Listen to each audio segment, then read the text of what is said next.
Klal Yisrael moved from tough love and all that stuff. I think that's all gone.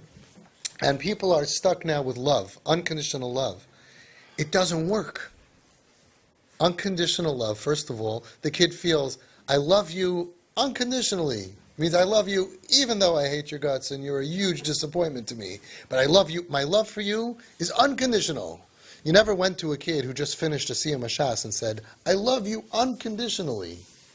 It implies that I have a reason not to love you, but I'm never stuck with you, and I'm going to love you even though. That doesn't apply to a chayla. That doesn't apply to somebody who was hurting. That doesn't apply to a kid who went through trauma and is now dysfunctional. I love you anyway. What's the anyway? You go to a hospital and you see a kid there in a coma and you say, Yankee, I love you anyway. No. Adarabba, the more sick you are, the more I love you. The more rachmanis I have. Rachmanis mevatelas hasina kenoida, says the Tanya. So what's really happening is, and this is really the forefront, is they're missing it. It's not about love. It's true, even the parents that say Kaddish on their kids, also the love is there. That's not something you can control. It's in the Bria.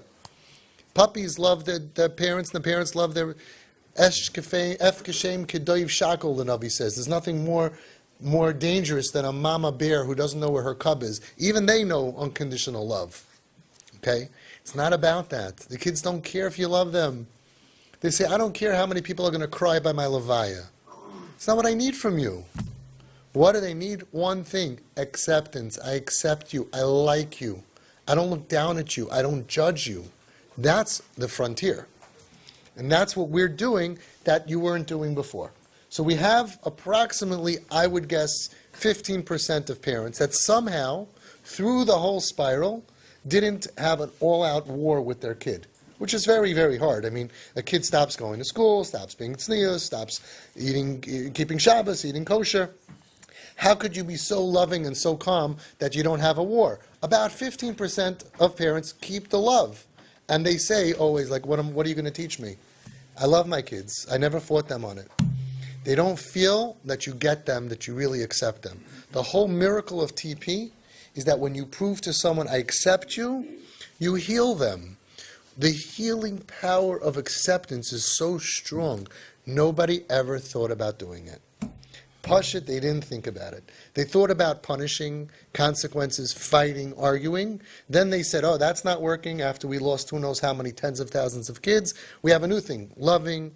I love you, even though you're not from. I love you, even though you're a disappointment. I love you, even though, but I love you, which is okay. It's better than the other one, right? I tolerate you. I'm not gonna throw you out of my house. I'm not gonna reject you. Fine. But the medicine is when the kid feels, my parents accept me. Why didn't anybody think about doing that? Because everyone is scared. If the child feels accepted, why should they ever change?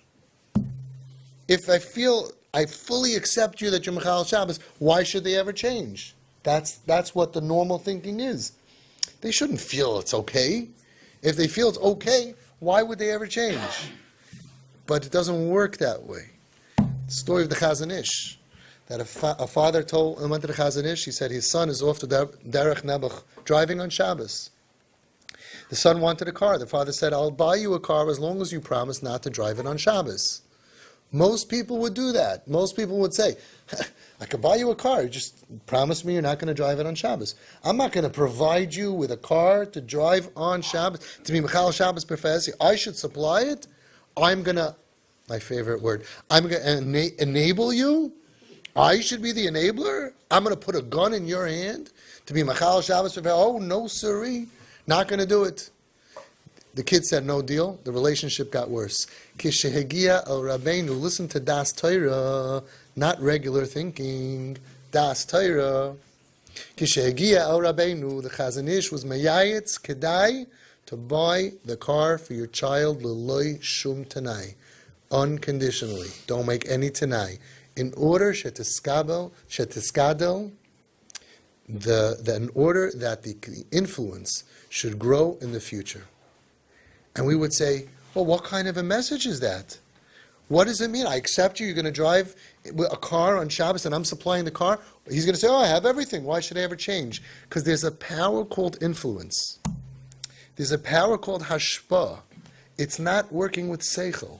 The hashpah works that if you're my best friend and I'm your best friend, I love you and you love me and I support you and you're close to me, you're going to want to be like me.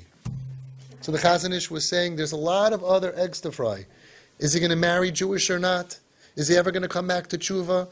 Don't lose your influence. So think about it. Most people, the logic is not logic of Torah. Most people would say, can't supply it. Chazon Ish said, supply it. Buy the thing, even though he's going to do a terrible avera with it, kedei sheteskabel hashpa'asai alav, which is what we're all about.